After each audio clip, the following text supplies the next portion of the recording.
We have been discussing about the Dhamma theory in Abhidhamma, right? The Theravada Abhidhamma. We have been talking about the concept of Dhamma in the Suttanta and also the concept of Dhamma in the Abhidhamma text. I hope that you have been thinking about this concept in last week. So what do you have to say?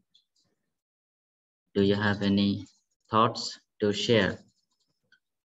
But today probably I would be asking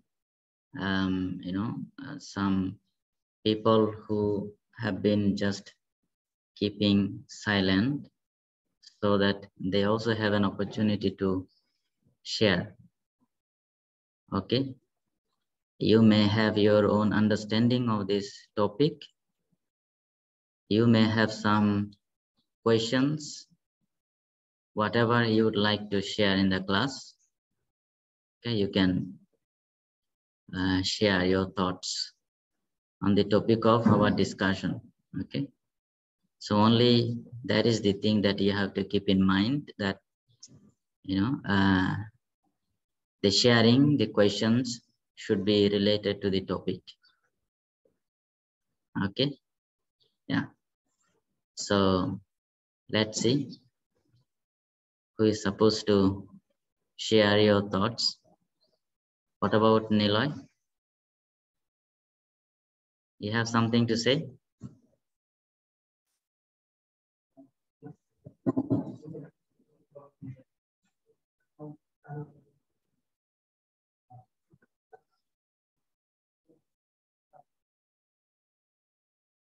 Hmm.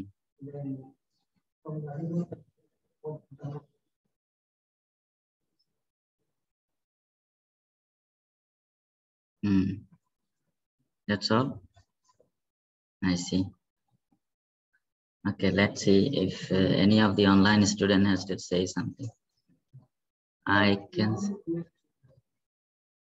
You want to?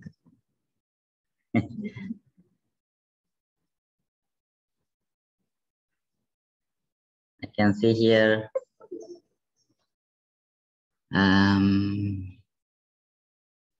Ashin Medananda. Venerable Ashin Medananda, are you there? Do you like to say something on the topic of our discussion?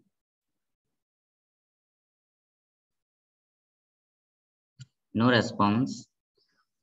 Okay, let's move to another person. I think it is Kavinanda, right?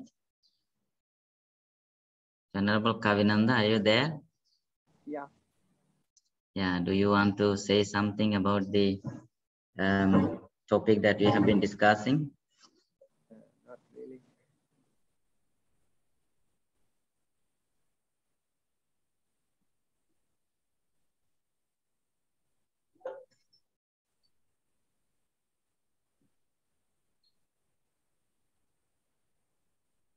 Keeping silent again? What is the matter? What about Venerable Pandita?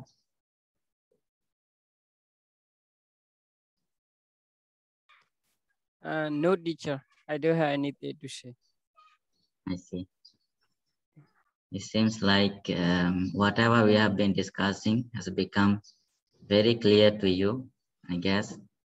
So you do not have any question or doubt, but you could share something, share your understanding of the topic. Anyway, so I open the floor for everyone, whoever wants to, share your thoughts.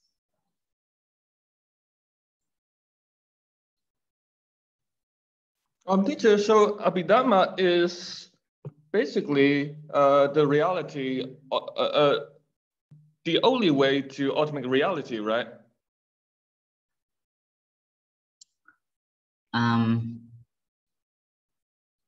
you cannot exactly say the only way to ultimate reality. Abhidhamma could be, I mean, in our discussion, the Theravada Abhidhamma could be understood as an approach to, look at the experiential world in terms of their original nature.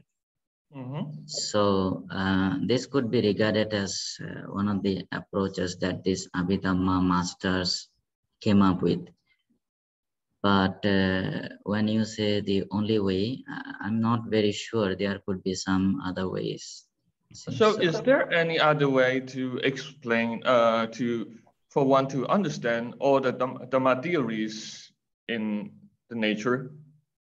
I mean, a bit, obviously, I'm not sure some other schools like Tibetan Buddhism have the same Abhidhamma. So would they have any other way that is similar to Theravada Abhidhamma? I'm not sure. They may have some kind of Abhidhamma teaching as well, but as long as understanding the reality of nature is concerned, there could be more than one ways. So yes, so there could be more than one ways. Even within the Buddhist tradition, in different schools, we find different Buddhist tradition came up with different theories.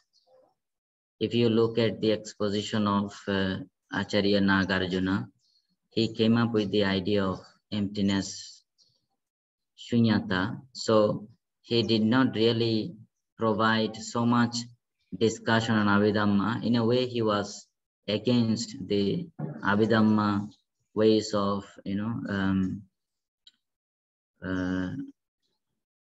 presenting, Abhidhamma way of looking at the world in terms of ultimate realities.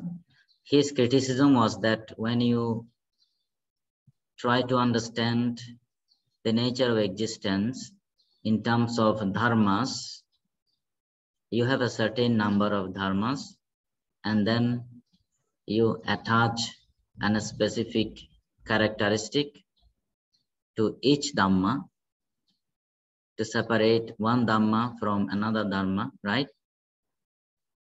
That he doesn't agree. Why? Because then he says that if all these different dharmas possessing different characteristics, if all these dharmas are having their own self nature, that is contradictory to Buddha's original teaching, in the sense that you do not have a self idea, you do not have a self, you are made up of all these dharmas, and these dharmas have got a certain self-subsisting characteristics. So with your explanation of dharmas, if people are having this understanding with regard to the dharmas, that is not really conveying the true teaching of the Buddha.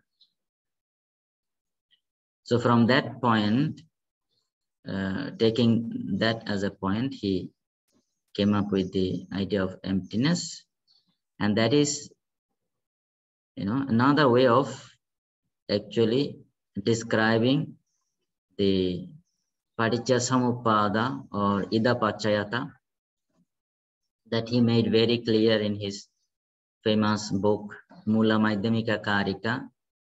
In the dedicatory verse, in the first verse, before he start to discuss on a different topic, he made it very clear. See, so this emptiness idea could be taken as a different way of understanding this, ultimate reality. So there could be many ways. In non-Buddhist schools, non-Buddhist traditions also, they may have certain ways of explaining this nature of existence. Okay, thank you, teacher. Yeah. What about Venerable Coco? Do you want to share something?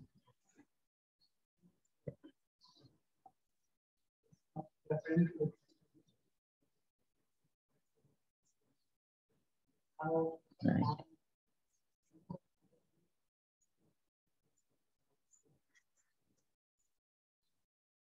Yes. That is the point that these Abhidharmikas are making, that when they are talking about Dharma, they are talking about the ultimate constituents. In other words, bare phenomena or the basic factors of existence. Okay.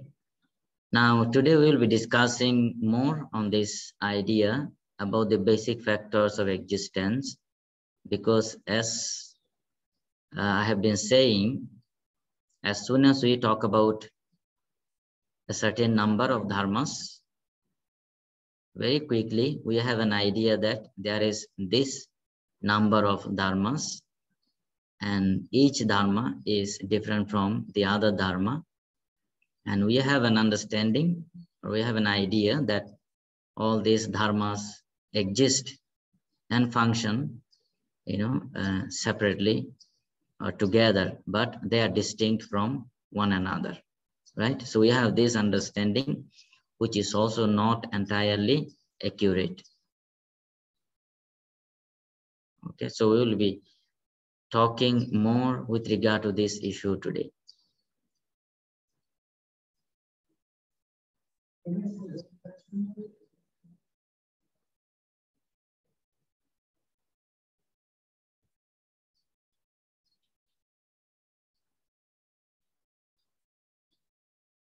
When we talk about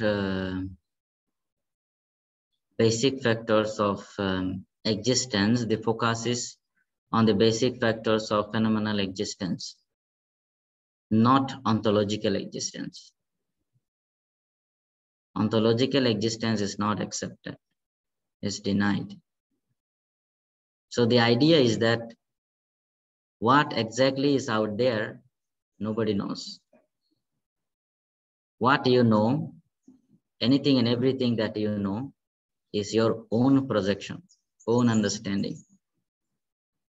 Very simple example.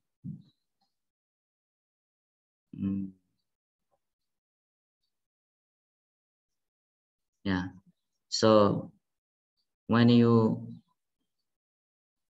look at a cup, you call it a cup, right? To drink water, to drink tea. But you give it to another animal, some kind of animal, birds, anyone, they are not going to regard it as a cup. So what is the ontological existence of this thing? If it is really a real thing that is existing out there, having its own characteristics, own nature, own existence, it should appear to be the same for everybody, everything. So just by this example, you would see that what is out there, nobody knows, right? If there is anything at all, or it is all, the mental projection of yours and mine.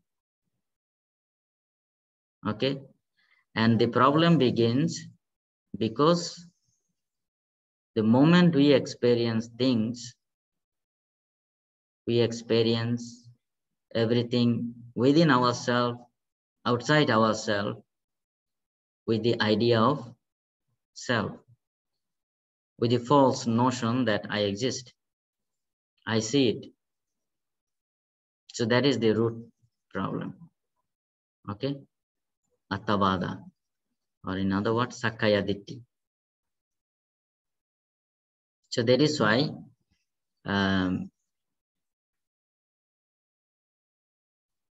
the purpose of Buddha's teaching, including the Abhidharma, is to deal with this issue first. Try to understand who you are first. why you see things in a way that you see them, why you experience things in a way that you do that. What is the reason? So that is the purpose.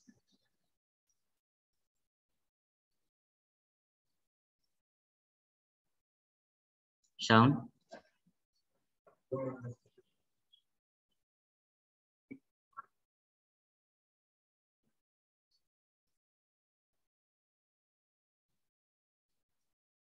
Mind and matter? Oh, mind and mental. Yeah, so Chitta and Chaitasika. So Chitta and Chaitasika represent two of the four ultimate realities in the Abhidhamma discussion. The other two are Rupa and Nibbana, right? So the relationship between Chitta and Chaitasika is that, in fact, with regard to other dharmas as well, that you do not really separate them, how do you say? You cannot really separate them as distinct entities. Just for the sake of having a clearer understanding, mentally, you dissect, okay? You do a kind of a mental dissection of this process or dharmas. Otherwise, as far as the functioning of mind is concerned, without the Chaitasika, there is no Chitta. And vice versa, without the Chitta, there is no Chaitasika. So when you say that anger is present in mind, it does not mean that there is something called mind and there is something called anger that is present in the mind. So what it means is that it is this anger or kind-heartedness, jealousy, whatever it is, all these represent Chaitasika, all these constitute the mind. Okay, otherwise it would be like there is a substance and there is a quality of that substance. What it means is that substance is the quality, quality is the substance.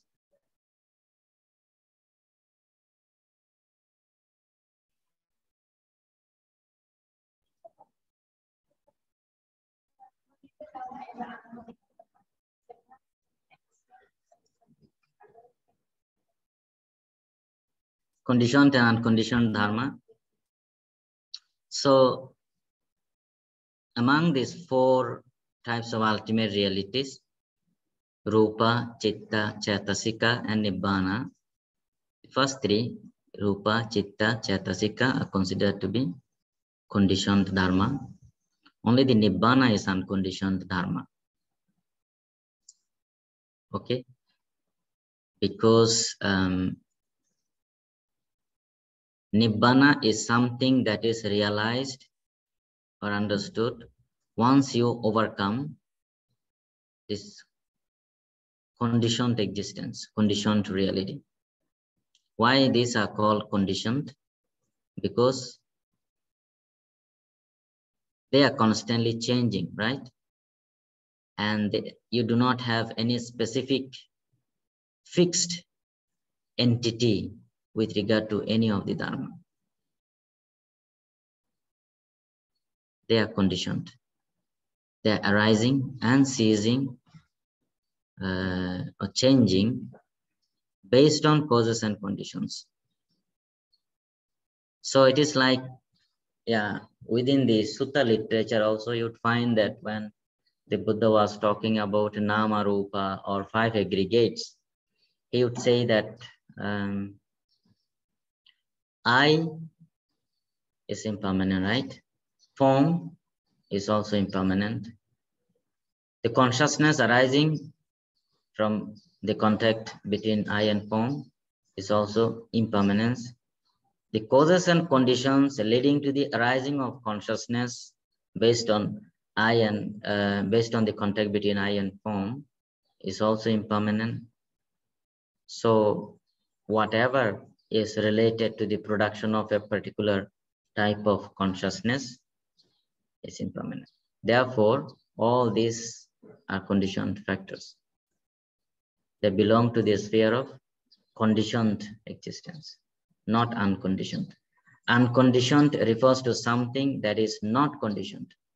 It doesn't matter, if something is changing or if there is a presence of cause or conditions or whatever.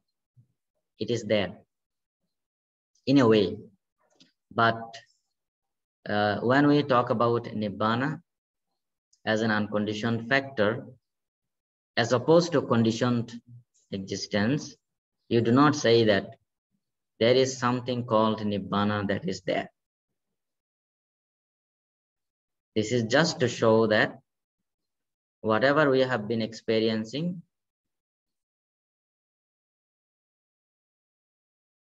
represent conditioned factors, and there is a way out of it only when you overcome this conditioned reality, and that is Nirvana. What it is exactly, nobody knows. You have to experience it. Okay.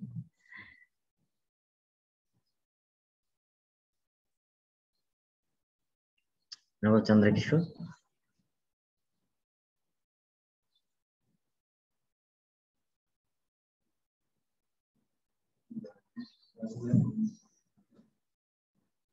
Sorry.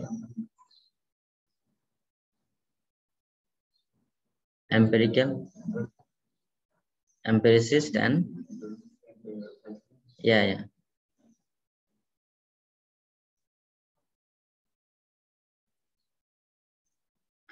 Yeah, I think we discussed it in our last class that when we are talking about the Dhamma theory, and especially with regard to the classification of individual into different, when an individual is classified,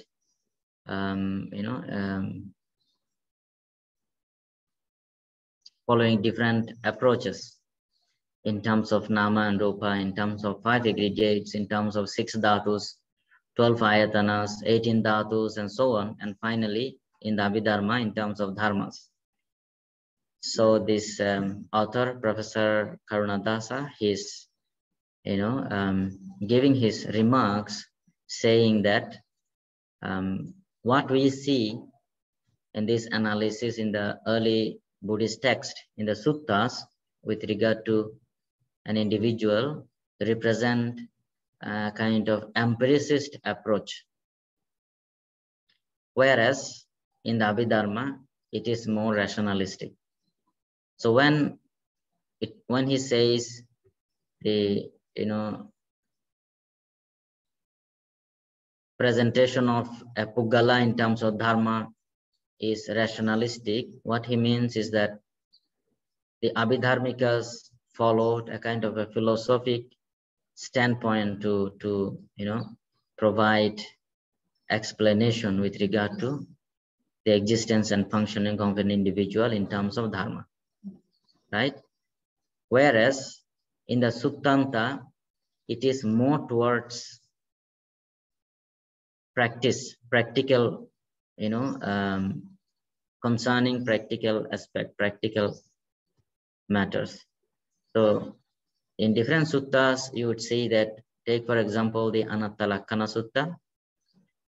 The Buddha is asking his students, what do you think, monks? Is Rupa Nitya or Anicca? So when somebody asks you this kind of question, you would be thinking about it. So your mind is engaged with the subject matter. And you have to keep in mind that these people who have been listening to the Buddha, they are also practitioners, ascetics. Their purpose is to realize the truth, right? So they answered that Rupa is anicca. Then the Buddha asked them, if something is anicca, something is impermanent, does it produce suffering or happiness? Then they say that it produces suffering, right? And then the next question the Buddha asked, if something that produces suffering, if something that is impermanent, do you think it can be regarded as me, mine, or myself? Then they say that no. Then there is an understanding that actually there is no self. In regard to all five aggregates, they cannot find any self. And at the end of the sutta, all of them become arahant. So this itself represents the empiricist approach or practical approach of the teaching. It is providing the analysis of an individual in terms of five aggregates, but the purpose is very practical. Whereas in the Abhidharma, of course, it is also to some extent practical, but it is more philosophical. The presentation is more philosophical, okay, for the intellectual understanding especially. But of course, as we have been discussing, even this explanation came up from the Abhidhammic masters who are realized persons, who are true practitioners. Yeah.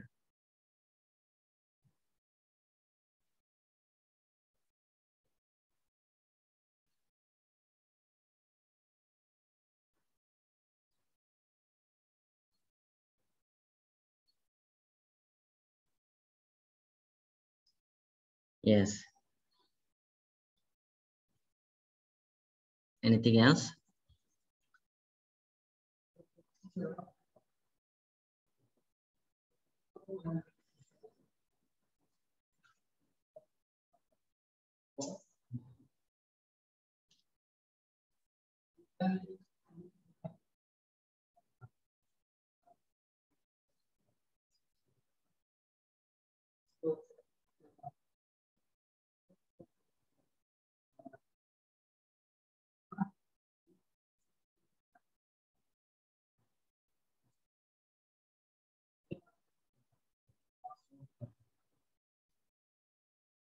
Right. Yes. Dharma.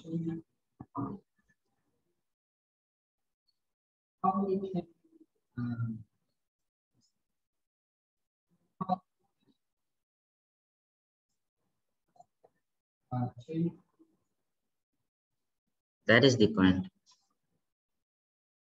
So,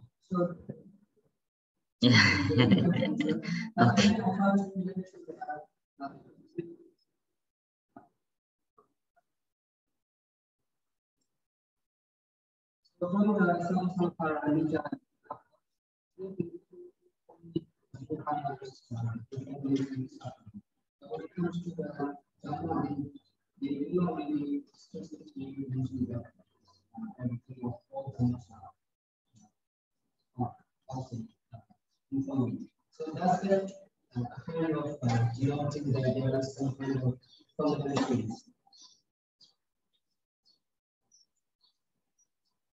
Now, the next point, I understand your question, your confusion. First part was okay. Okay. And the second part, you have some difficulties in understanding. What you were saying in the beginning is right. That is exactly the purpose. Sankata Dhammas should be understood as momentary dharmas. That far is true. Momentary dharmas, and that is what we are going to discuss today also. And these momentary dharmas that represent the true nature of existence, the purpose of this analysis is to show that the existence is there, and it is your and my perception of the existence. The reality of existence is that there is just bare phenomena or dharmas, and these dharmas are momentary dharmas. The classification and analysis provided is just for the sake of clearer understanding. It doesn't mean that any specific dharma is existing independently. Okay. So there is just the process arising and ceasing in every moment and functioning in terms of causes and effects. The previous moment of the dharmas as cause giving rise to the next moment of dharmas. So that is the underlying truth. And in that, you do not find anything that should be regarded as discrete entity or real existent. What is the point of it? Is to show that what you experience is conditioned reality, and there is no self-subsisting entity. There is no atta.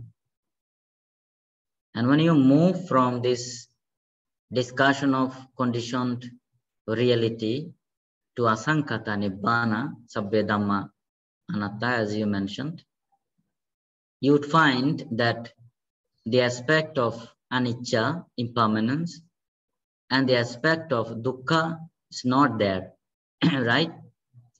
What is emphasized is the aspect of selflessness, anatta. And when it says sabbe dhamma, nibbana is also included there. So what the confusion, that you have, and what the question that you ask is, because you are thinking of nibbana to be a subsisting entity as well. And therefore the question is, okay, I understand that there is no self, but then why there is no discussion of suffering and impermanence? Is it permanent? And it represents happiness. But what the entire explanation is trying to tell us is that, first of all, try to understand the conditioned reality. Once you have a clearer understanding of conditioned reality, that dhammas are functioning depending on causes and conditions, there is nothing that is existing permanently. It is because of your misunderstanding that there is suffering and so on. Once there is a clear understanding of this conditioned reality,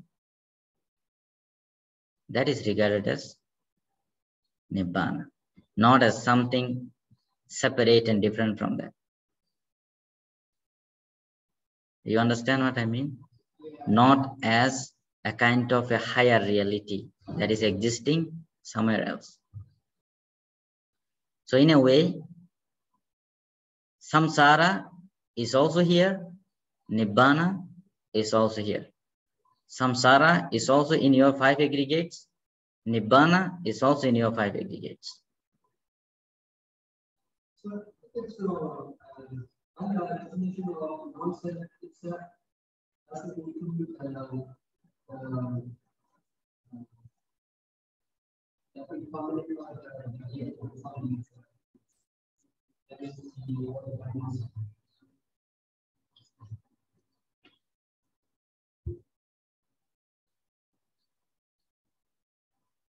I'm thinking of what kind of example I can give so that it becomes understandable, clear.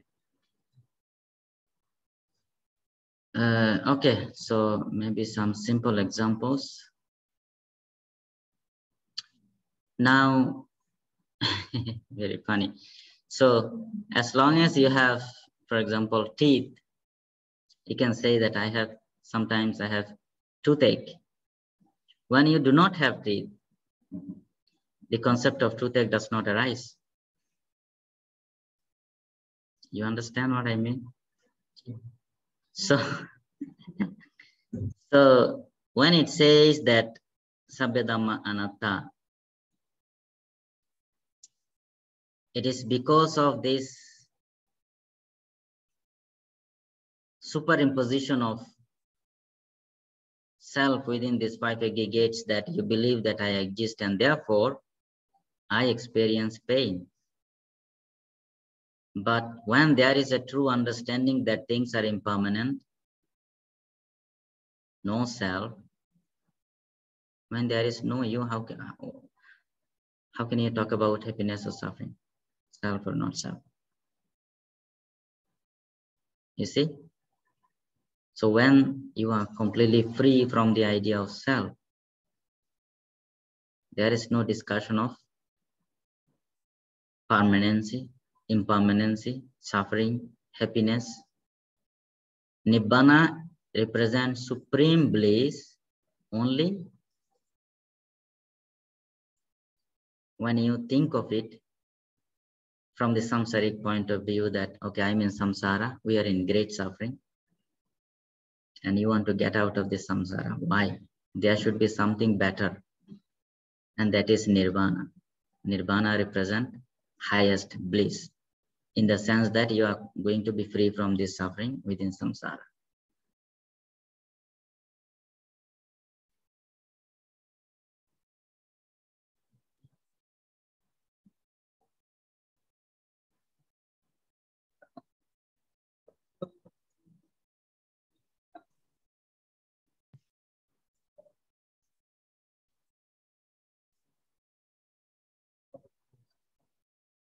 Right. True.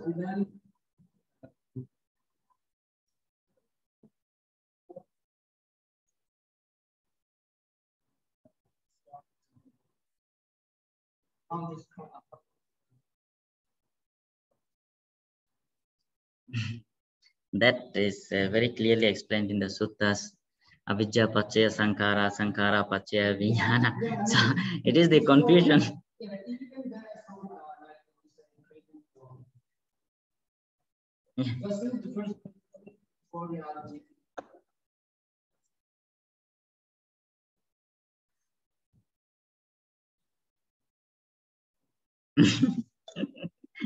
So that is not the problem of the Buddhas and Arahants. That is your problem and my problem.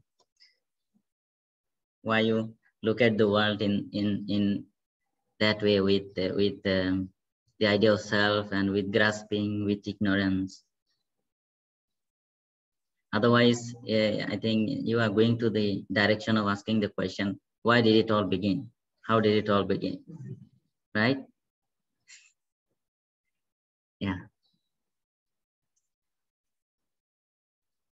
Okay, so I think we have had enough discussion with regard to our previous lecture. We can now begin with our, today's discussion on the same Dhamma theory. But before going into the lecture, I should mention a little bit about, your writing of summaries.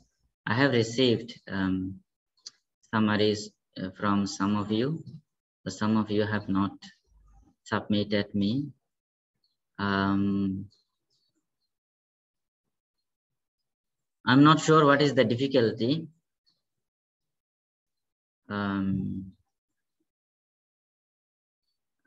Because most of the thing actually we have been discussing within the class, and I'm providing you the text or documents to go through. If you find it difficult to go through the text, or if you find it too long, what you can do is you can talk to some of your friends. You can have group discussion. Maybe different person can read different section, and you can have a discussion session, and then you can come up with your own writing and summary. It is not too much, just 1 page summary, maximum 2 page. This is going to be useful for you because Abhidhamma is not an easy subject to understand. We'll try to understand part of it together. Okay. So if you are writing these summaries, these are going to be useful for you later on when it is time for examination. Okay.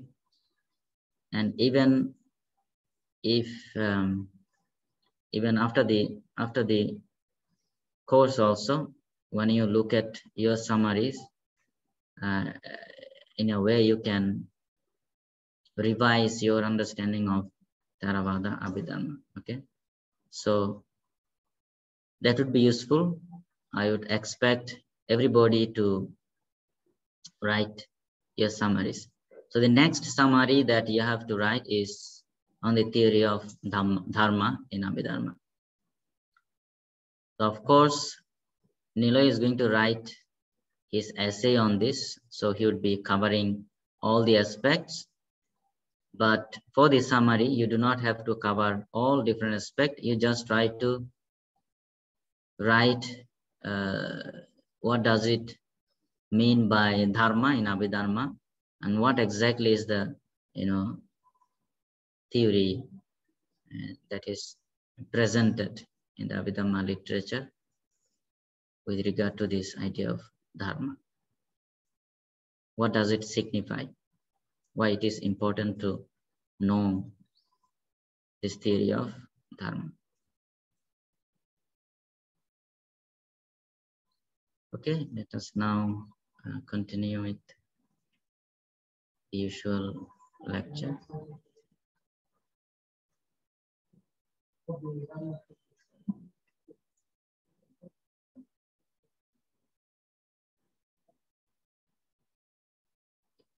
Yes.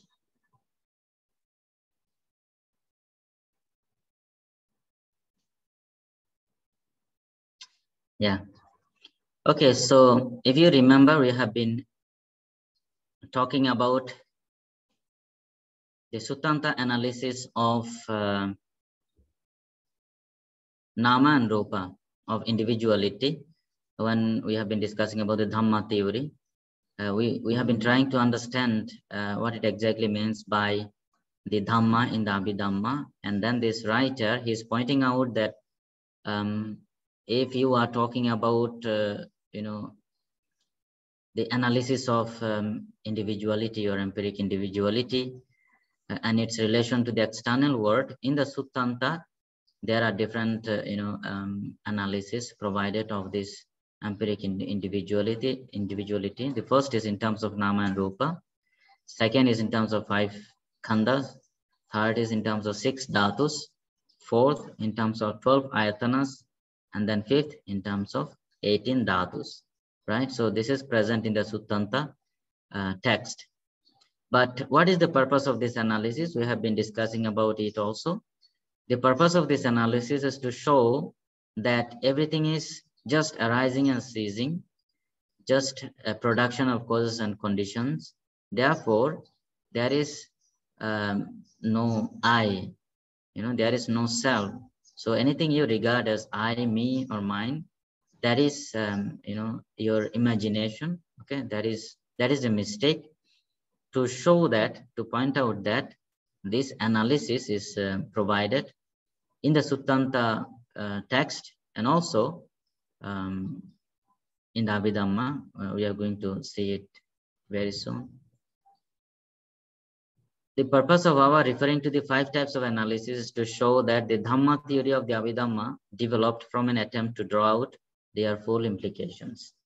It is seen that if each analysis is examined in relation to the other 4, it is found to be further analyzable. Can the fifth analysis into dhatus be considered final? So the discussion here points out that the analysis that is presented in the Sutanta text represent that, none of this analysis is actually complete, because when you understand the empiric individuality in terms of nama rupa, it may serve a particular purpose, but then what is seen from the other analysis is that this nama rupa can be further analyzed. And when you analyze this empiric individuality in terms of 5 aggregates, again, you see that it can be further analyzed into 6 dhatus or 12 ayatanas or 18 dhatus. So what it amounts to say is that none of this analysis is exhaustive and complete. Therefore, in the Theravada Abhidhamma, the Abhidhammikas came up with an exhaustive analysis, a complete analysis of this Nama Rupa.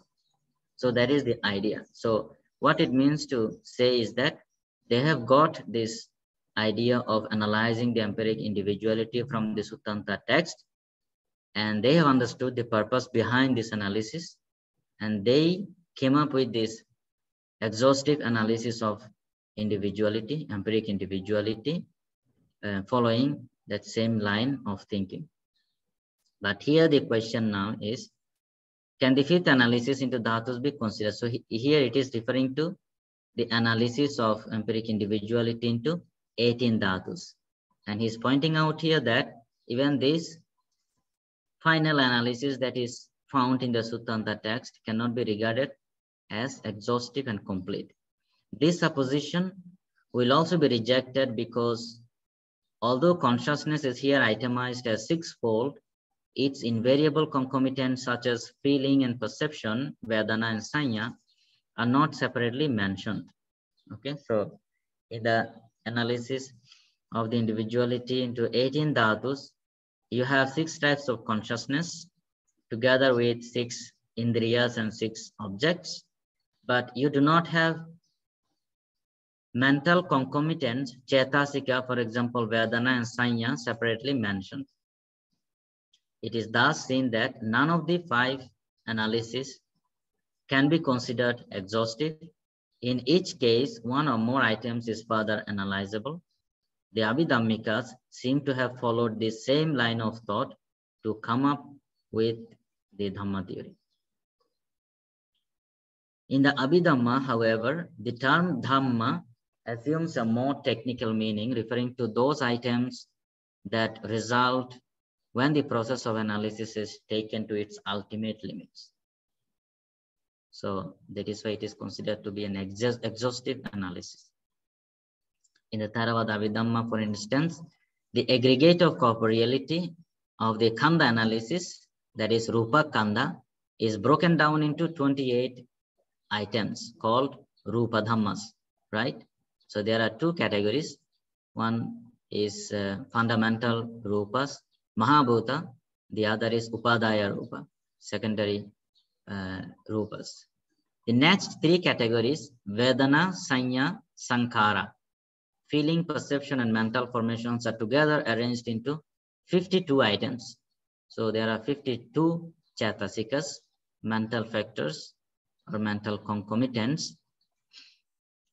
This is a further analysis of these 3 factors, 3 aggregates, Vedana, Sanya, and Sankhara.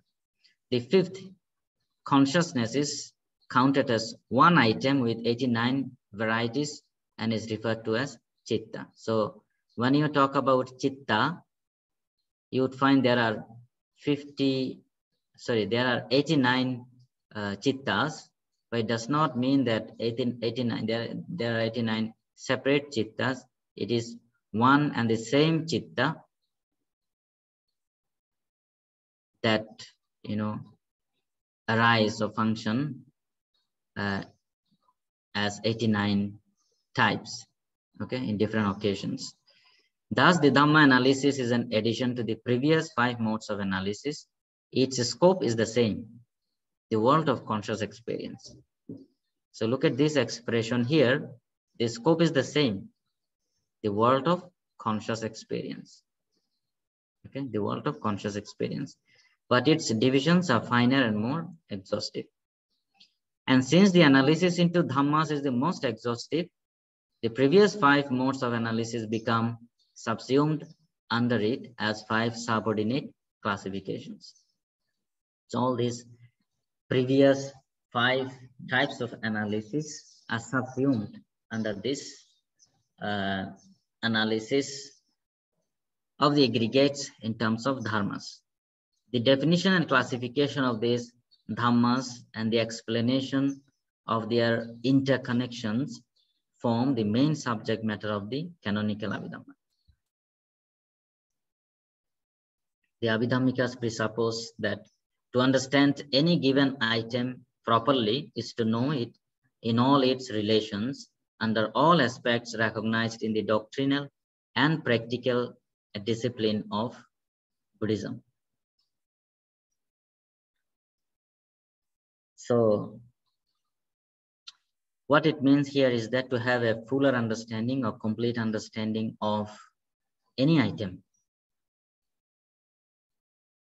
of these 5 aggregates or 4 ultimate realities, one has to make an effort to look at it from all different directions, okay, as recognized in the doctrinal and practical discipline of Buddhism. So I think doctrinal aspect represent your intellectual understanding. You try to understand these teachings logically, systematically. Practical discipline of Buddhism represent your inner understanding. That is, you do not just try to memorize or try to understand them intellectually, but you try to experience, whatever is understood intellectually. Some controversies and critical remarks. We have slightly touched on this aspect of a potential misunderstanding. That is, when you look at these dharmas as discrete entities, even though the purpose of this analysis is to have an understanding that there is no self, because as soon as you talk about self or soul, there is an understanding that there is something that is permanent, that is present there, and it is present in everybody. Everybody has a different soul, or there could be a cosmic soul as well, a bigger self, and the individuals could represent smaller self, that is Puggalatma, as opposed to Jagadatma. So when you have been focusing on these dharma theories, looking at this empiric individuality in terms of dharmas, people might have an understanding that, oh, okay, so these dharmas are the discrete entities, and they are real. They do not change. There is this specific number of dharmas, right? So you still have that idea that these dharmas are real and they are really existing entity. So when you have this understanding, according to the explanation provided here, it is not an accurate understanding. So people may have this understanding when looking at the Abhidhamma description in terms of Paramattha Dharma. Therefore, the discussion here says that there could be some misunderstanding, some critical remarks. What could be the answer to this critical, remarks? So it is termed as radical pluralism.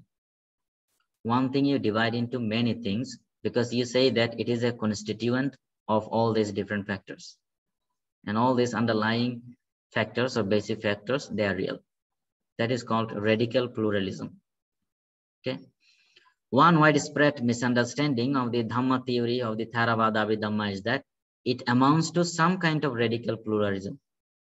As the Venerable Yanaponika Thera observes, it has been a regular occurrence in the history of physics, metaphysics, and psychology that when a whole has been successfully dissolved by analysis, the resultant parts themselves come in turn to be regarded as little wholes. This is the kind of process that culminates in radical pluralism. If Dhammas are taken to exist and function in 3 periods of time, that is past, present, and future, in terms of causality, then it amounts to radical pluralism. But it is not the case in the Theravada Abhidhamma. And it is for the simple reason that the whole edifice of its Dhamma theory is based not only on analysis, but also on synthesis. So 2 points mentioned here. One is that when you look at the functioning of Dhammas in terms of past, present, and future, you may have an understanding of radical pluralism when you talk about the Dhamma theory in the Abhidhamma. What the author here tries to tell us is that there is a significant difference between the Theravada understanding of Dharma and the Sarvastivada understanding of Dharma. If you are familiar with the other set of literature, Sarvastivada Abhidhamma, because it is in the Sarvastivada Abhidhamma, they talk about tri-temporal existence. Existence or functioning of dharmas in 3 periods of time, past, present, and future. Now here, the author is rejecting that idea. And he's saying that one can have this idea only when one looks at this presentation of dharmas in terms of analysis. So what he suggests here is that you have to understand the other aspect of it, that is synthesis.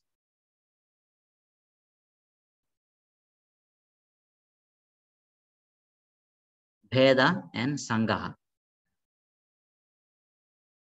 You do not just analyze. You also have to look at his synthesizing aspect. How different dharmas come together. Without coming together, you do not have the common sense experience. Analysis shows that what we take to be one is really many, right? It's very clear. What appears to be a unity is only a union of several factors. So if you take it as unity, look at your individuality, look at your 5 aggregates. If you say that I am the one who is present, this is my name, all these things belong to me, right? I have these 2 eyes, 1 head, 1 nose, 2 ears, all this is representative of me. This is your idea of yourself. But what it says is that when you point towards you, or when you present yourself as I, you are not actually one thing. You are a constitution of so many different factors, many factors when you analyze. So what appears to be a unity is only a union of several factors. Its purpose is to dispense altogether with the notion of self or substance, the belief that there is an inner and immutable core in our objects of experience. However, analysis can achieve this objective only partially. For when it dispels the notion of substance from what is analyzed, all that it does is to transfer the notion of substance from one locus to another. from the whole to the parts, from the thing which is analyzed to the factors into which it is analyzed. The notion of the substantial forest vanishes, yielding place to a multiplicity of equally substantial trees. Look at these two pictures. When you look at this forest here, you say that there is a forest. But when you go closer, when you examine it, you would find that a forest is made up of so many trees. When you analyze, you find a multiplicity of trees. The idea of forest vanishes. The idea of individual vanishes. There is then the idea of aggregates or dharmas. But then the misunderstanding happens when you take these dharmas to be whole.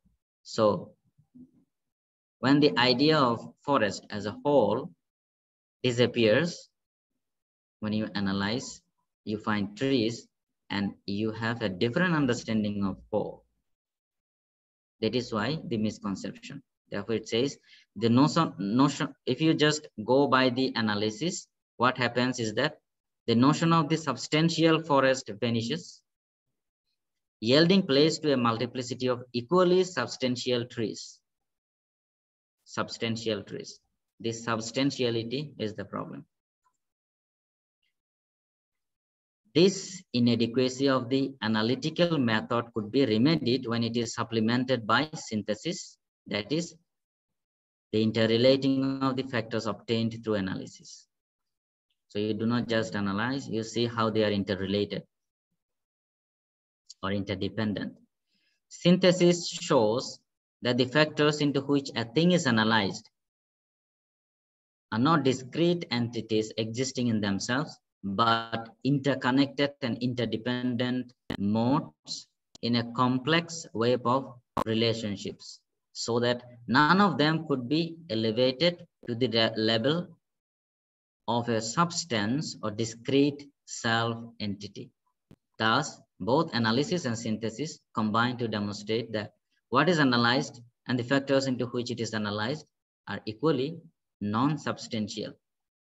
The point here is to understand the non-substantiality and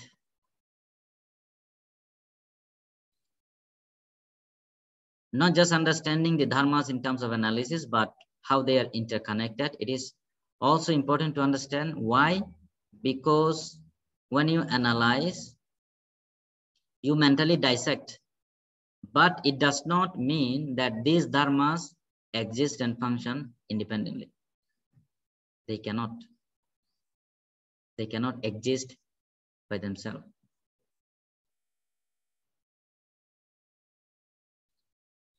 Okay, so how they function in terms of interconnected and interdependentness is stated very clearly. Look at this bold statement here. Synthesis shows that the factors into which a thing is analyzed are not discrete entities existing in themselves, because they cannot exist in themselves, but interconnected and interdependent modes in a complex web of relationships. In a complex web of relationships. You need to understand this very clearly. Why? Because so many questions with regard to free will, with regard to absolute determinism can be sorted out by understanding this process of interconnected and interdependentness of these dharmas.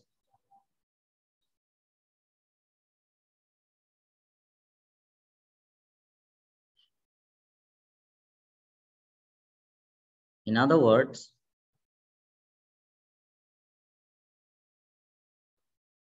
as you can see in many of the scientific experimentation now, normally you would say that, for example, if you talk about trees, you'd say that from a mango seed, there can be only a mango tree. You understand the causality very clearly. But there is a process, for example, at some point, at some place in a tree, if you cut and put some other plant, you get some other plants or fruits coming out. So you manipulate it, you create a different causes and conditions for that. So that is also possible. So all kinds of possibility is there, anything and everything. It is not fixed.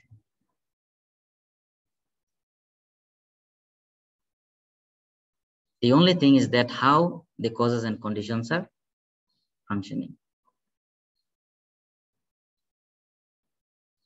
so that none of them could be elevated to the level of a substance or discrete self-entity.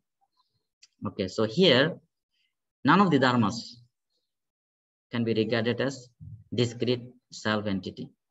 So it is like saying that as much as rupa is impermanent, dhyana is also impermanent. You see, people have the tendency that, okay, so rupa is impermanent, I can understand. People from young stage become older and then grow much older, right? So there is a change in the physicality, it can be seen. What about mind? What about consciousness?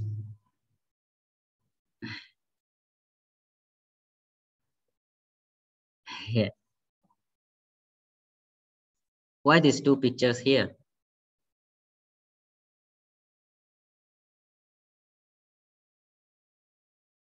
No self-entity. So you look at these pictures, what do you see? The first one, is it a rabbit or duck?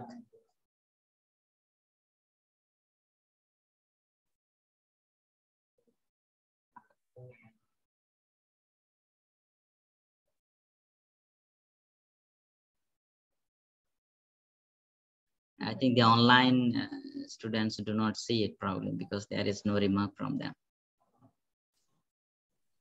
We can see it, teacher. Can see. I see. Is it a duck or rabbit or just some, black and white lines?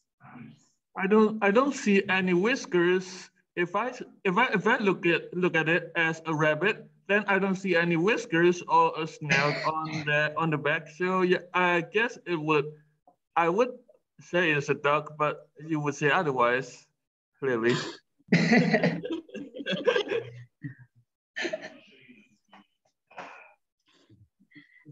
So why it appears to be different? What is it exactly? So that is the point of entire discussion. What is the truth behind it? Similarly, the next picture, is it an older person or young?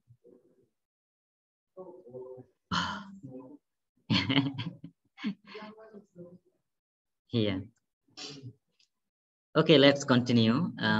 It is only for purposes of definition and description that things are artificially dissected. Look at this expression here, artificially dissected for a practical reason and presented as discrete entities. Try to understand these expressions so that you can have clearer understanding of Dhamma theory. This analysis represents an artificial dissection of the individuality in terms of discrete entities, but they should not be taken or understood as independently existing discrete entities. The truth of the matter is that the phenomenal world of experience exhibits a vast network of relational categories where nothing can exist in a splendid isolation. Everything is connected. Okay, nothing can exist in a splendid isolation. It is only because of the limitation of our understanding that we see things existing separately. The Itivuttaka Atthakatha says that one could mistakenly transgress the bounds of the Dhamma theory, Atidhavanti, by ignoring the causal relationship of the Dhammas and by focusing only on the principle of plurality, Nanattanaya, which could lead to the extremist view of annihilation. The self and the world indeed get annihilated with no prospect of causal continuity. So it says that if we ignore the causal relationships of the dharmas, the interdependentness, interrelatedness, by focusing only on the principle of plurality, by looking at things in terms of just discrete entities, then what happens? You may develop an idea of annihilationism, uchcheda.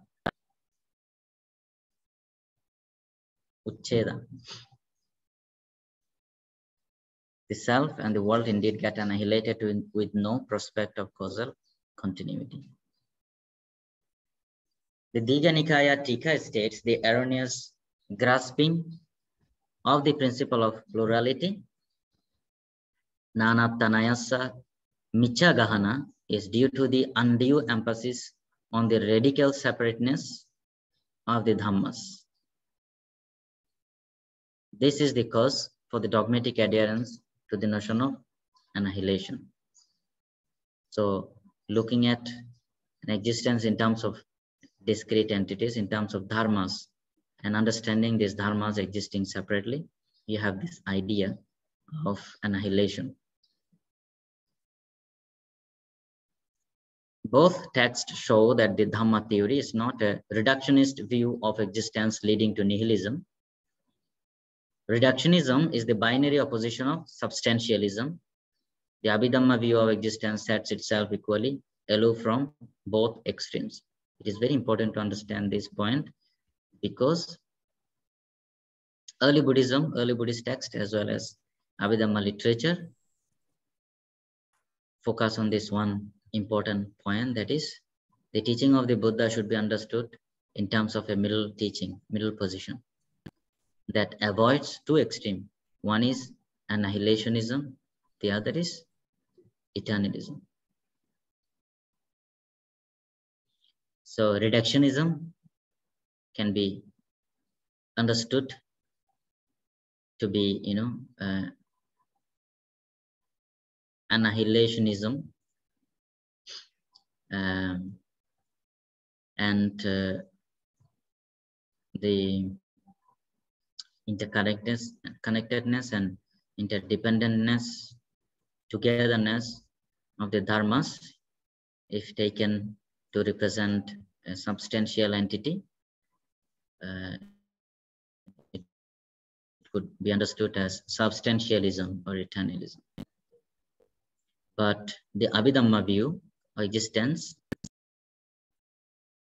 is neither,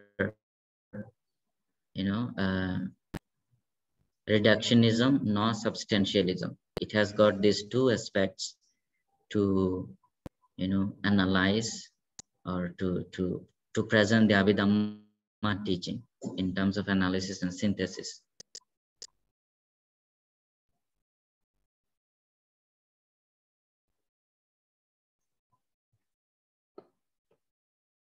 Another 10 minutes after that.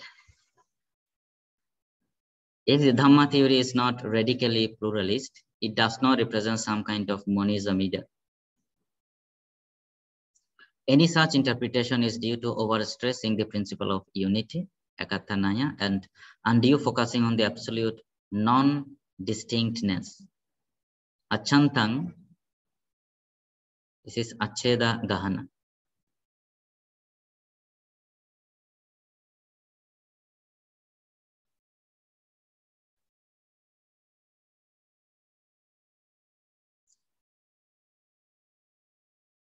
of the Dhammas. Achantanga Bedagahana, I think. Yeah.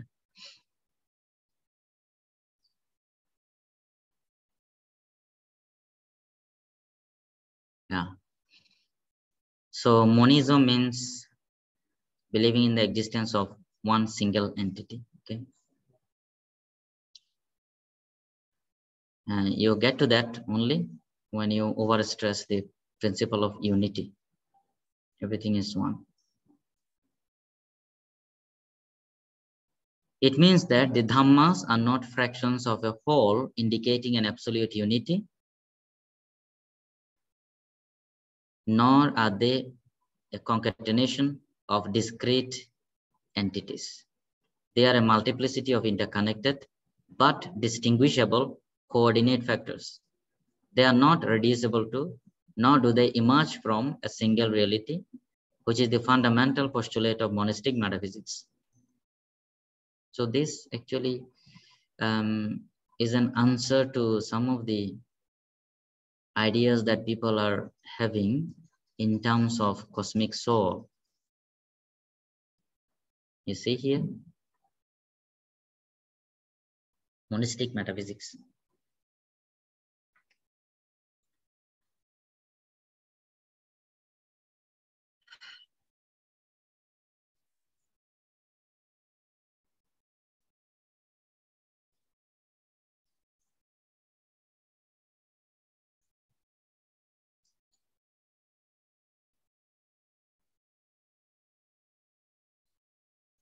So when people say that everything arose from a single truth, a single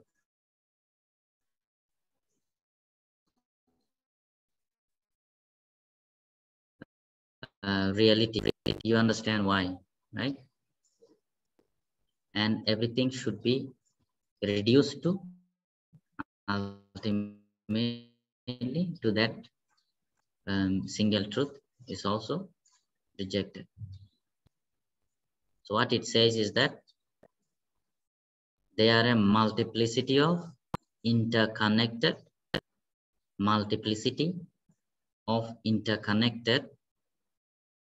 but distinguishable coordinate factors. If you wish, you can write down this statement. I think this very well represents the functioning of dharmas in the phenomenal world. Dharmas, they here means dharmas. Dharmas represent a multiplicity of interconnected but distinguishable coordinate factors. So every single word here is very important to understand. Multiplicity, first of all, not just one thing. Okay, so many different aspects, so many different things of interconnected dharmas. So there is not a single dharma that is functioning only. Interconnectedness of dharma. So you do not give importance to any particular dharma here.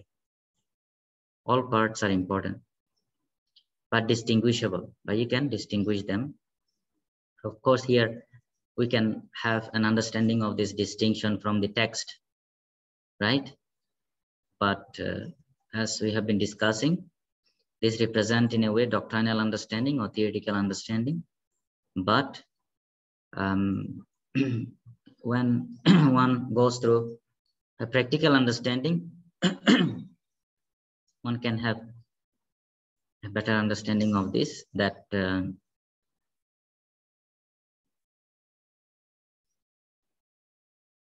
you dissect this reality of existence mentally, psychologically. And you can do that because they are distinguishable. Distinguishable coordinate factors. This expression is also important, coordinate. So it is like saying,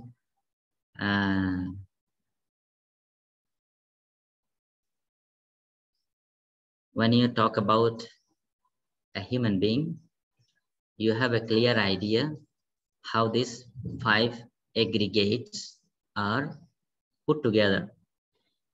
you have to have the head, nose, eyes, ear, hands, everything in a proper place so that you and I could be regarded as a human being.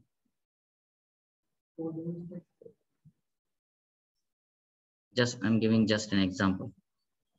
Okay, coordinate means there should be a kind of a coordination. I mean, a certain amount of factors should come together and function and work in such a way so as to make it a sense in a certain situation. You change it a little bit, you have a different thing. Factor means dharmas.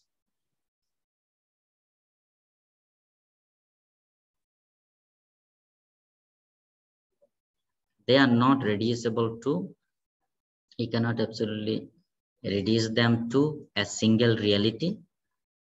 That is wrong. That is not suggested in Buddhism, nor do they emerge from a single reality. This point is very clear, right? Which is the fundamental postulate of monastic metaphysics. If they are to be interpreted as phenomena, they should be done with the proviso that they are phenomena with no corresponding noumena. Earlier, somebody pointed out the discussion of phenomena and noumena, right? Is it? No. Phenomena, phenomenology, and ontology. Yeah, ontology here represent noumena, I think. So, when you refer to them as phenomena, dharma, phenomena,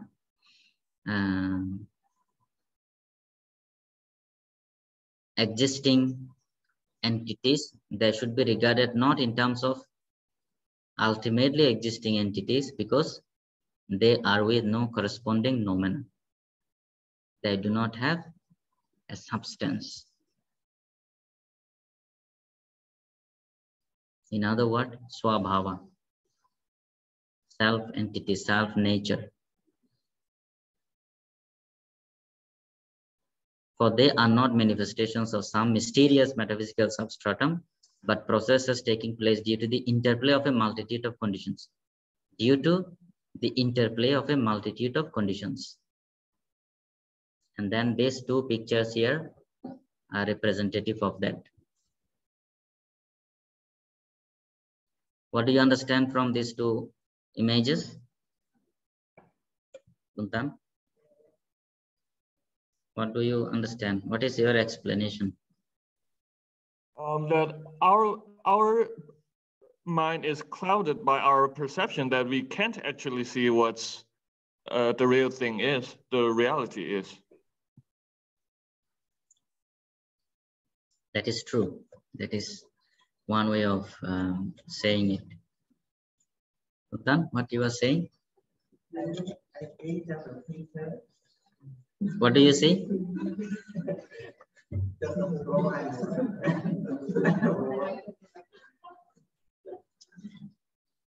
Okay, so you can think more on this picture, and we can have a break for 10 minutes, and after that you can tell us what do you think of these images. Okay, that's the pictures. Yeah. Okay, so we are going to have a break for 10 minutes. We'll meet again after 10 minutes break.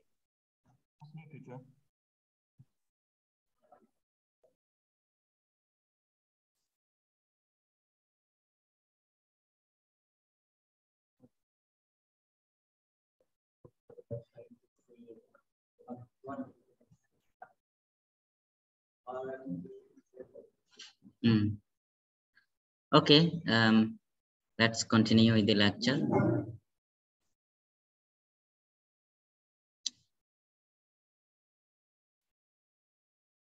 Yeah, so we have been talking that the Dhammas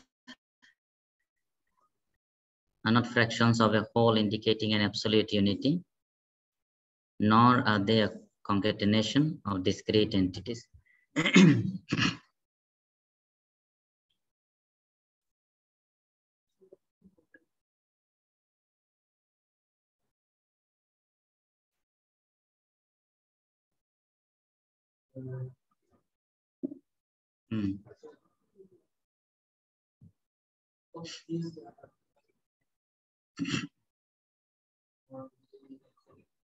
Independently, that is what we have been discussing, right?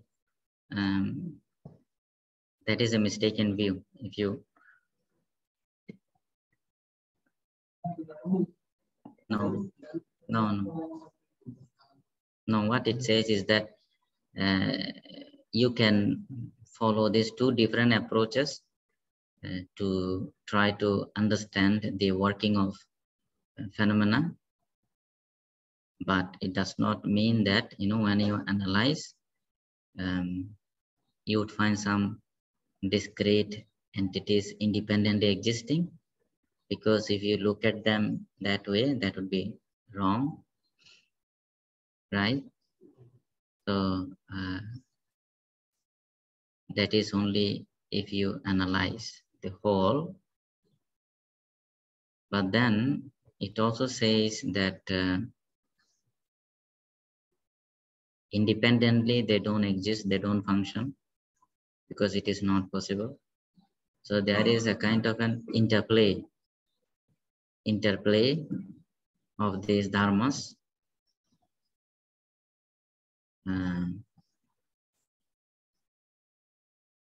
as coordinate factors, right?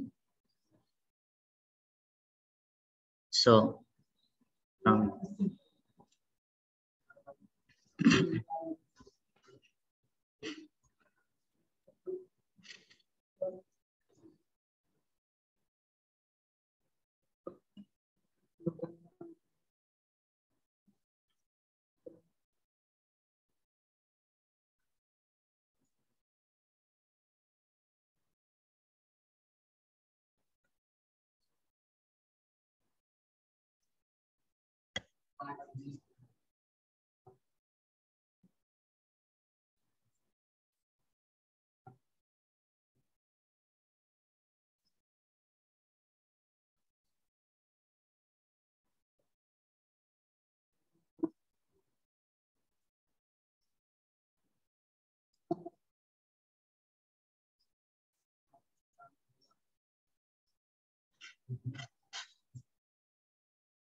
so yeah,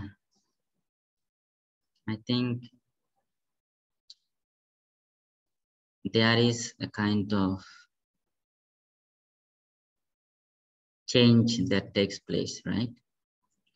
And it is connected to the understanding of reality as it is.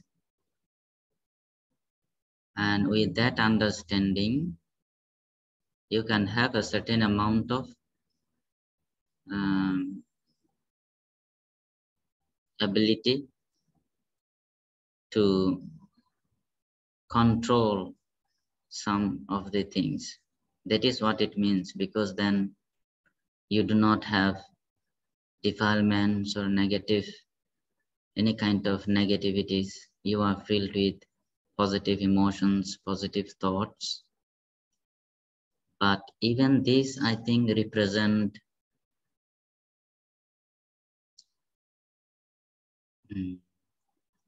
I do not want to say that a kind of a dualistic understanding, but even this, in my opinion, represent a kind of not exactly dualistic understanding, but you take up a position of becoming a good person, right? And these are some ideas, but actually you have to go beyond that, and that is what we see. the qualities of these noble beings is that even if you look at the jhanic explanation, ultimately the factors that they are possessed with are equanimity, ekaggata, and upekha, attentiveness and equanimity. So you go beyond this dualistic thinking of good and bad. So you cannot, I think, say that, yeah. So sometimes these arahants are regarded as a moral person in that sense. Some people say that they do not have to concern about what is good and what is bad. So beyond moral sphere, so they are a moral person. They are not a moral person. What happens is that goodness becomes part of them. So naturally, whatever they do good. So it is not by choice that I do not want to do bad and I want to do good.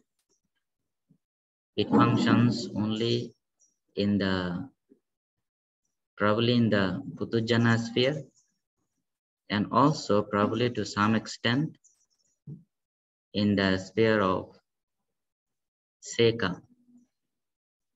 Sekas, trainees, I think. Yes, because otherwise, as you said, if such a person, avoid doing anything bad, akusala, nothing akusala they do, and then they are only engaged in what is kusala, how do they make these choices? Because then these factors or dharmas that are representative of akusala are not present, are not there, are not functioning, right? Only the factors of kusala are functioning. So as I said, one way of looking at it is probably they would have a certain amount of energy to control the situation, or in other words, they should go beyond this dualistic thinking. And what happens is that naturally whatever they do appears to be good and wholesome to us, because that is what they become. It is not by choice, because they go beyond the choice. They do not have to make a choice. I think, that is my understanding, because that is how it makes sense for me. I don't know.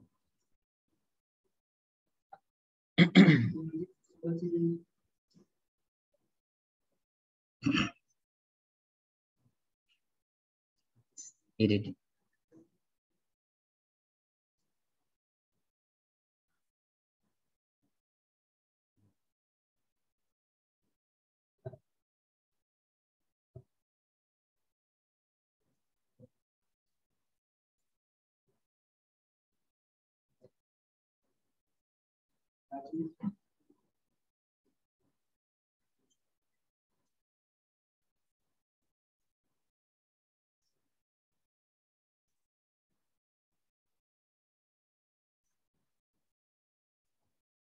That is true.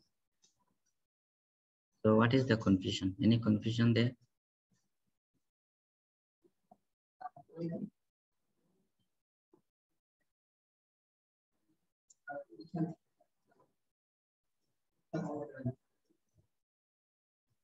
No, it doesn't mean that. It means, yeah, so I was stressing on this statement, a multiplicity of interconnected but distinguishable coordinate factors. So now, even in the Putujana sphere, if you choose between good and bad, between any action or anything, what do you do? Now, you want to save a life, or you want to destroy it. You want to plant a tree, or you want to cut it, what do? Now, you have to create within yourself and outside yourself a condition that would enable, you to be engaged in the action of doing something good or doing something bad. Now, in each different case, dharmas are functioning, dharmas are present, but it is not the same type of dharmas. Later on, when we go to discuss about the functioning of chitta and cetasika, you would see. For example, when you talk about lobha chitta, greed, and dosa chitta, both chittas cannot be present in the same mind moment. So it does not mean that just one is there and the other is not there. When the causes and condition appear, different cetasika function, come to function. So what it means is that, again, in a certain condition, based on a certain causes and conditions, a certain things happen. So when somebody becomes an arahant, first of all the negative thoughts and emotions, defilements, craving, whatever, negative tendencies, all are destroyed. So a different condition is created. All the positive ones are developed. And then that is the second step. At the third step, they even go beyond that positive and negative thinking. These are positive thoughts as opposed to the negative thoughts. What happens then is that naturally they become good or kusala being in our eyes. But they are who they are as a realized person. That's all.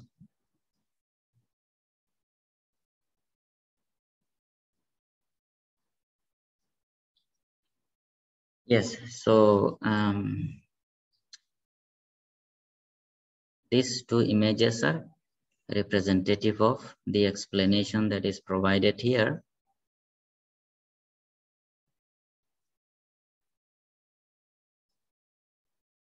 It is just what we see. Ultimately, they are representative of functioning of different dharmas. So there is perceiver, perception, object. Then there is consciousness arising based on a certain type of perception, a perceptual process. This is a representative of how, depending on different causes and conditions, things happen, right? The other picture, you see there is kind of a round thing, like a ball on a paper or something, right? But in actuality, it is just a drawing, right? In a plain paper. And it was painted or drawn in such a way that it appears to be like this. So is it a mistake with regard to our perception or what? So it is the way the person has painted it, made the drawing, right?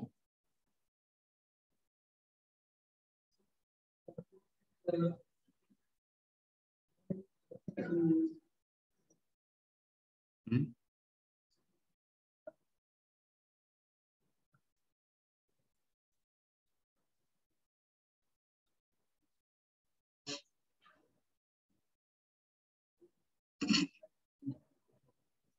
Right.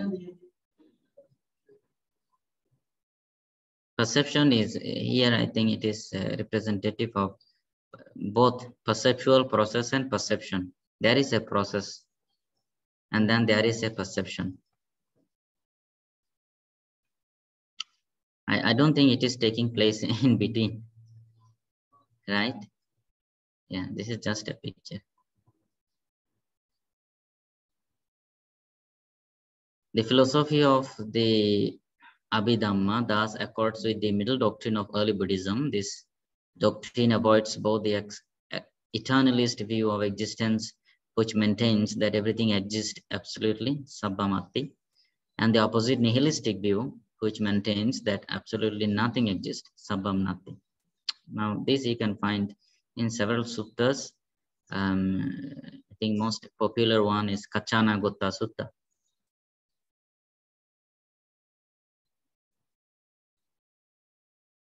It also avoids, on the one hand, the monistic view that everything is reducible to a common ground, some sort of self-substance, sabbamekatam, and on the other, the opposite pluralistic view that the whole of existence is resolvable into a concatenation of discrete entities, sabbam pututtam. Transcending these two pairs of binary extremes, the middle doctrine explains that phenomena arise in dependence on other phenomena without a self-subsisting noumenon, which serves as the ground of their being. So this is another important statement. If you want, you can note it down. So this is what it is, according to Professor Karunadasa. He states that what all this Abhidhamma explanation tell us is that phenomena, now here phenomena means dhammas, okay, arise in dependence on other phenomena, other dhammas, without a self-subsisting noumenon. Without a self-subsisting noumenon means there is no self-entity attached to any of the dharmas, which serves as the ground of their being. So when you talk about something being present or functioning,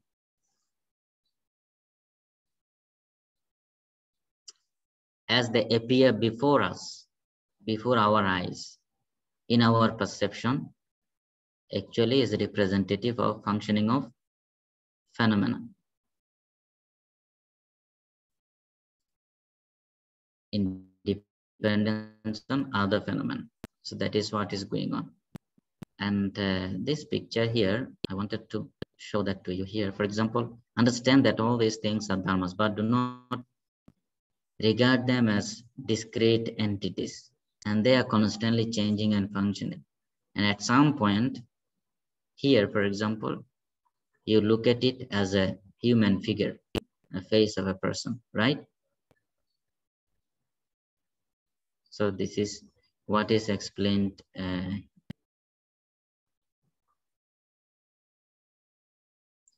here. The interconnection and interdependence of these dharmas are not explained on the basis of the dichotomy between substance and quality. So what you see here is that Professor Karunadasa is trying to explain this idea of dharma in Abhidhamma from all different perspectives to make it very, very clear so that people do not have slightest, misunderstanding with regard to the functioning of dharmas. And you would find that I think this is the first chapter in the book, right? So before going into the discussion of ultimate realities, it is very important to have a clearer understanding of what does it mean by Dhamma in Abhidhamma. Now here he is approaching these dharmas in terms of substance and quality, saying that you do not look at the dhammas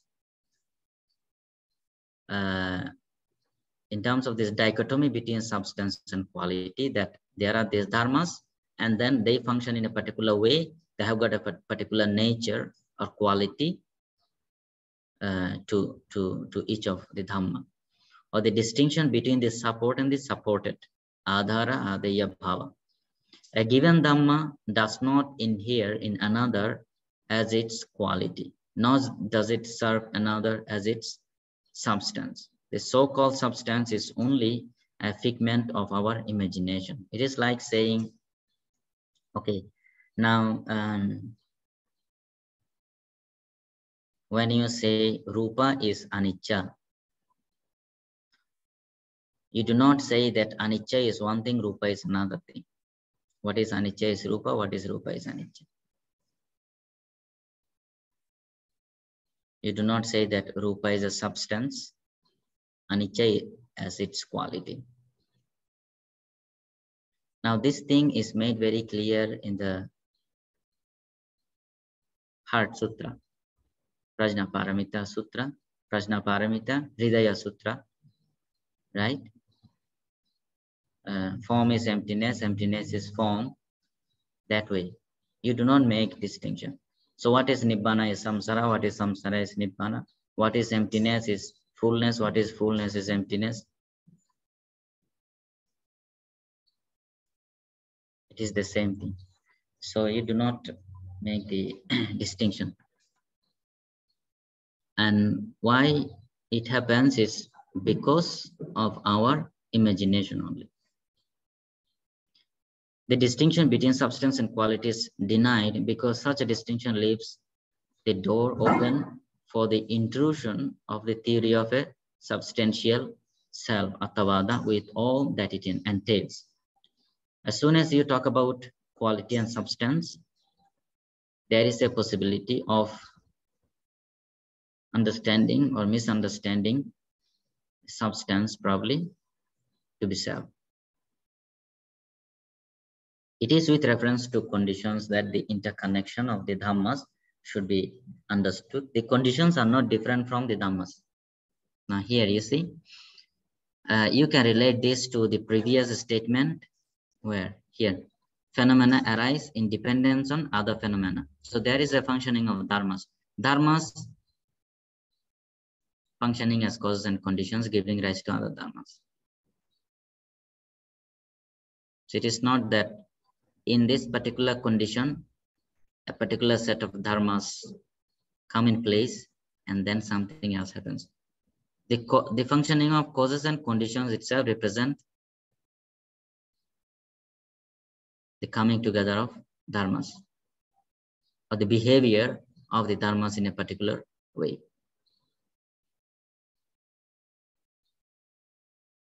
The conditions are not different from the dharmas. The dhammas themselves constitute the conditions. As it is said, here is found neither a self nor a non-self. It is the dhammas that generate dhammas. When you deny the existence of a self, because that is a misunderstanding, that is just superimposition, nothing real about it from the beginning, then you do not talk about non-self as well. Why do you talk about non-self? Because there is this misunderstanding of self. You understand it or not?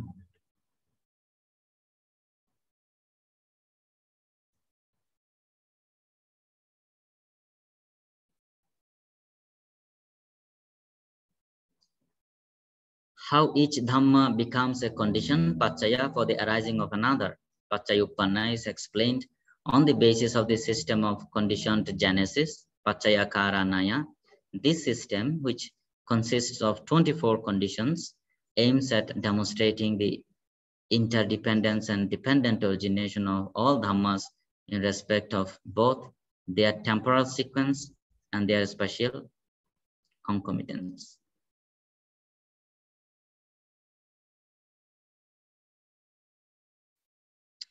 So the last text of the Abhidhamma Pitaka, that is Patthana, deals with this matter of different types of conditions.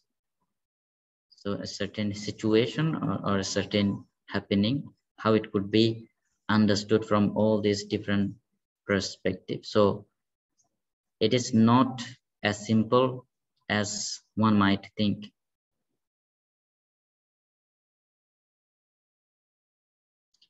And without having a deeper understanding about this, about the functioning of causality, one may have different kind of misunderstanding and questions,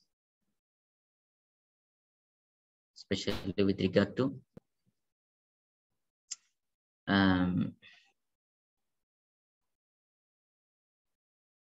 absolute determinism or a question of free will, or with regard to the functioning of karma.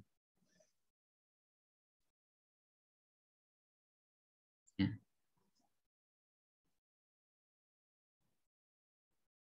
Sorry? What? Yes, I think so.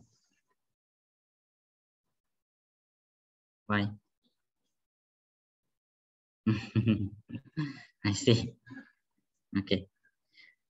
Okay, now actually, most of the part with regard to the discussion of Dhamma we have covered. I think you have a good understanding of Dhamma by now. So what is remaining here is some extra explanation of this Dhamma theory with regard to, certain other misunderstanding that may happen. Actually, when it says the Dhamma theory and the concept of a person is, this represent the discussion of a certain school, Buddhist school, that upholds the theory of person to be, real, to be existing. And of course, they do not say that consciousness represents person and so on. So according to them, when they say Puggala is truth, Puggala is real, person or personality, they do not really mean that anything of the five aggregates or beyond five aggregates is real, So what they mean is that it is probably a product of the five aggregates, but it does not represent any part of the five aggregates.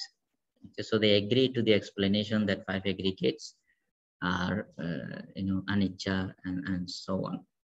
But you'd find here that from the Theravada Abhidhammic understanding of Dharma, this idea of Puggala that this particular Buddhist school is having is wrong, is refuted. So that is what is explained here. And there is another section after this that provides explanation with regard to the tritemporal existence that the Theravada Abhidhamma is having. So in this section, it points out the Theravadin understanding of Dharma and the Sarvastivadin understanding of Dharma in terms of tritemporal existence. So you can look at these explanations in the book. I think I do not have to go through this. Rather, I would, point out this aspect, Dhamma as ultimate real. So here there is kind of a further notes on this idea of Dhamma that you can find in the book. I just look at these 2 slides and then we will end our discussion here. After that, if you have any question or remark, you can bring out. Okay. So Dhamma is ultimate real.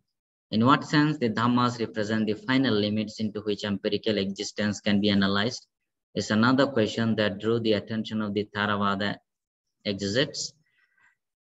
It is an answer to this question that the term Paramatta came to be used as another expression for Dhamma. So these 4 ultimate realities, they are called Paramatta Dhamma, right? So here there is a discussion with regard to the word Paramatta. The description of Dhammas as Paramatta means not only their objective existence, Parang Attatu Vijyamanata, but also their cognizability in an ultimate sense, Paramattatu Upalabdhamanata. The first refers to the fact that the Dhammas obtain as the ultimate irreducible data of empirical existence. The second refers to the fact that the Dhammas are known not as objects of conceptual thought, but as objects of the highest knowledge. It is in fact in order to emphasize the cognizability of the Dhammas that they are sometimes described as Neyya Dhamma, knowable Dhammas. The use of the term Neyya, knowable, so runs a commentarial observation, is to rule out the view that Dhammas are not cognizable, and the use of the term Dhamma is to exclude from the domain of actuality such concepts as the soul postulated in sectarian philosophies. So what it means is that when you say Paramatta Dhamma, what exactly it means? Now, of course, in terms of analysis, it is said that this empiric individuality cannot be further analyzed.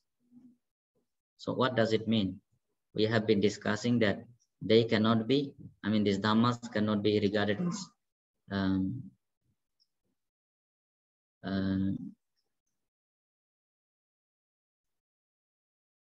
independently existing discrete entities, right? That we have been discussing. Now,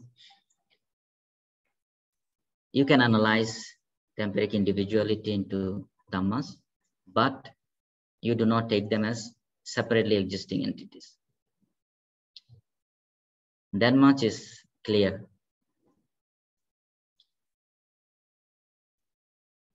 But here, there is one more point that is, mentioned.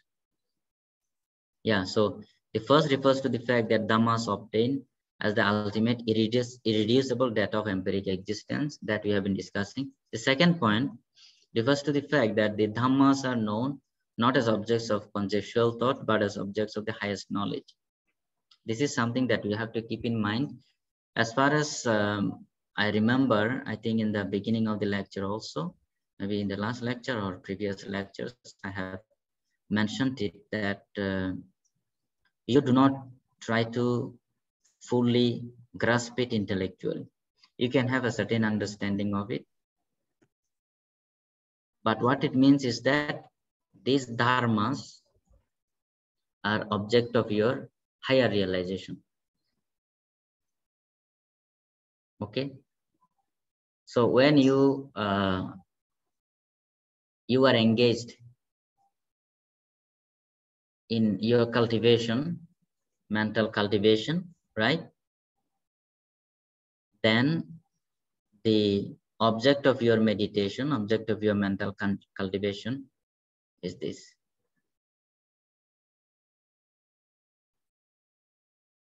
That is what it says here. And therefore, because they serve, as objects of the highest knowledge, so they are Paramatta. Paramatta to upalabha manata. They are cognizability in an ultimate sense.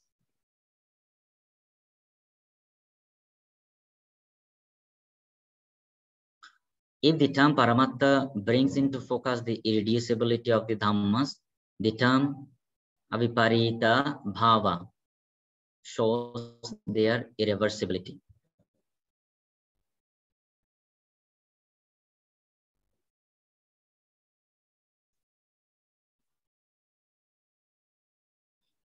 This term means that the essential characteristic of the Dhamma is non-alterable and non-transferable to any other Dharma. You mentally dissect the Dharmas, and each Dharma is distinct from another Dharma. So they have their own characteristics as long as separateness is concerned. That is why they are different, right? The anger Dharma is not the same as great Dhamma, right? wisdom, Dhamma, is not the same as craving Dhamma.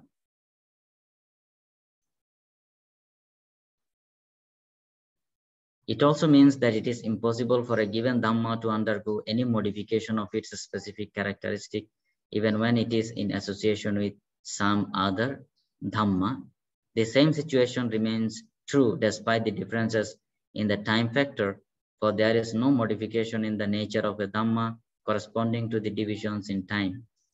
Since a Dhamma and its intrinsic nature are the same, for the duality is only posited for purposes of explanation.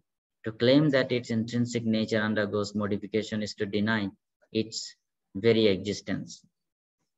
So this is becoming a little confusing, because here there is a discussion that is Dharma is distinct in the sense that it does not become something else.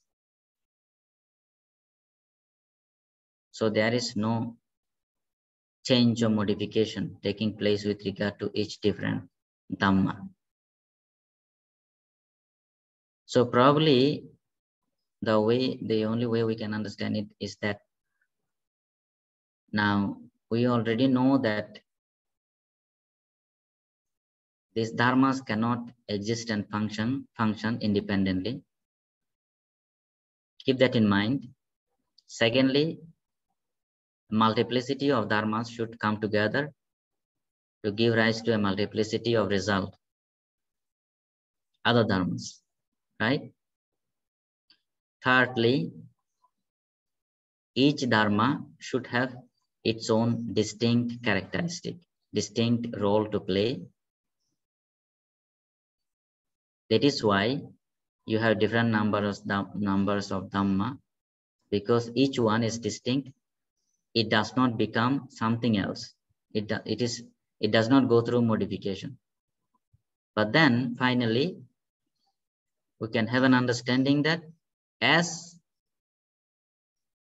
the dharmas cannot function separately, when they come together, they give rise to a certain effect or result that is representative of coming together of all these dharmas. And these dharmas, as cause and condition, play a role where each distinct dharma has its own role to play.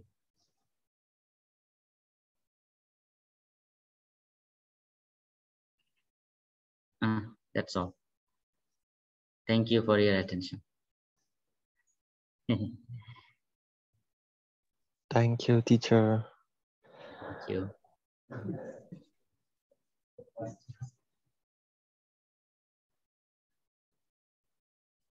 What is this?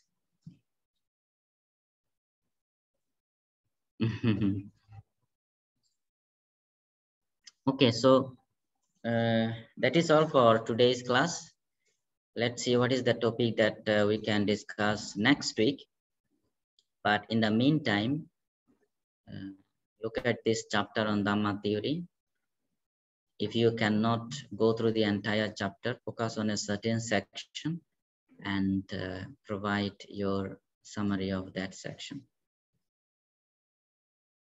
Any question or remarks so far?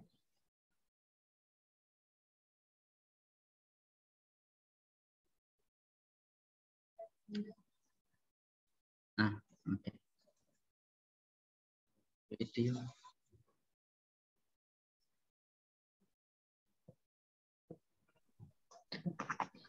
Teachers, do you have to make a summary on the Dhamma theory? Yep, I sent you an email. You have to write a summary on this Dhamma theory. From your understanding of the lecture and from your reading and from your discussion with your friends, you can provide your understanding of this Dhamma theory in your summary. Okay, teacher. Thank you, teacher. Welcome. Any other question?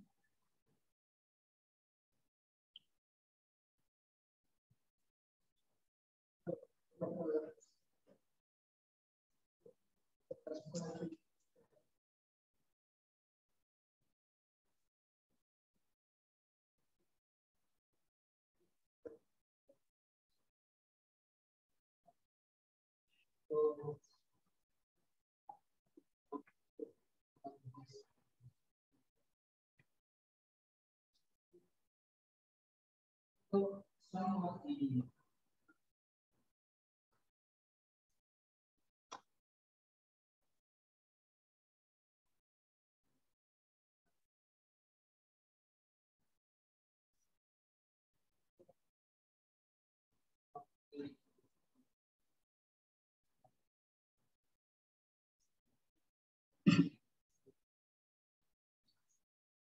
So as I said, different Buddhist schools have different ways of approaching the teaching of the Buddha.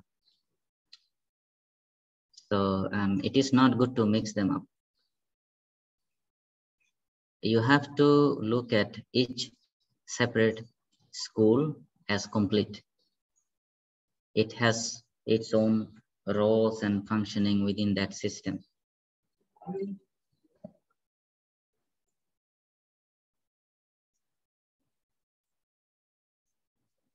Yeah, I know. Yeah. So we have to look at the context in which they are talking about it. So it is like saying, how do you say? You can just point out that in the Theravada understanding of an Arahant, he's a complete and enlightened being. That is how it is presented in Theravada text. So that is your understanding. That is what you see in the Theravada tradition. And you have sources that are discussing about Theravada understanding of an Arahant. But then when you look at the Mahayana literature, in a particular literature, a specific text, why they have this discussion of Arahants and then Pachika Buddhas and then Bodhisattvas or Buddhas, there is a particular context and explanation there. It does not necessarily say that, I don't think they mention that, the Theravada Arahants are still lower. They just say that according to this exposition, the knowledge or whatever of an Arahant is lower than the Pachaka Buddhas, right? The Pachaka Buddha's understanding of the reality is probably lower than the Bodhisattvas, and then the highest one is the Buddhas who have, complete understanding. So that is, we have to look at it in a different context. And of course, I think if you look at their literature, I think probably in the Lotus Sutra, they do not deny that these beings are enlightened, but what they talk about is that there is a further progress that you can make. Even in the Theravada tradition, you would find there is a difference between different types of Arahants and between the Arahants and the Buddhas. So probably in terms of wisdom, in terms of depthness of wisdom, in terms of having a deeper understanding of compassion and so on.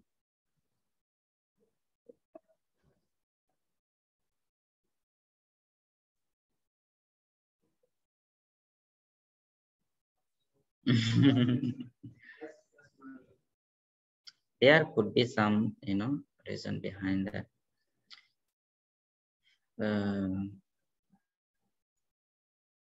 Now, in the time of the Buddha, it is said that normally we read that these Pacheka Buddhas, they carry out their own practice and then they do not come out in the society to teach. They attain parinibbana, right, silently. But it is not so in the case of Arahants. But then again, you would see that there are discussions with regard to the Arahants in the time of the Buddha. It is said that some of the Arahants, they were just interested in their own practice. They are not interested in teaching others. One of the monks was Bakula. I think his name is Bakula Thera. He's one of the 80 great disciples of the Buddha. He's the one who lived longest period of life. I think 160 years his lifespan was the highest. But he never taught to anybody. He was just engaged in his own practice. But there were many arahants who, after attaining arahanthood, they found that what is the point of living? So intentionally, they entered into Parinibbana. They did not find any point in living. Living and experiencing the bliss of Nirvana with the 5 aggregates, they did not find any point. This was one of the points that was reported to the Buddha also, I think, by some monks, that there are so many monks who have been carrying out their practice, and then as soon as they become arahants, they do not find any interest in living. Right? So now there are other type of arahants who are fully engaged in teaching. Now, what do you make of these incidents? Why some people want to continue their 5 aggregates and then carry out the teaching? Why some of them do not do that? Is there, some of the arahants are lacking something? Maybe motivation or what? Or maybe it is connected to their previous samskaras. And the general, one of the specific characteristic mentioned, to distinguish between Buddhas and Arahants is that when somebody becomes an Arahant, of course they are liberated being, but some of their old samskaras are still there. I'm not sure if they are called Vasana, I think, yeah. So with regard to, I think it is Sariputta, it is said that he would not like medicine, any kind of medicine. So if you are sick, you need to take medicine, some type of medicine, but he would not like it. So it is said that as soon as somebody give him medicine, he just throw it away. So this is a characteristic that he had. He does not accumulate akusala by doing that. You see, but in the case of Buddhas, they overcome all these limitations as well. They are considered as perfect being.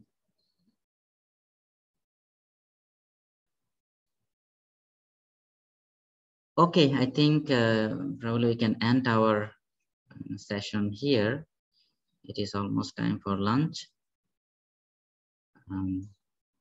See you next week. Bye-bye, everybody. Bye-bye. See you, teacher. Thank you. See you, teacher.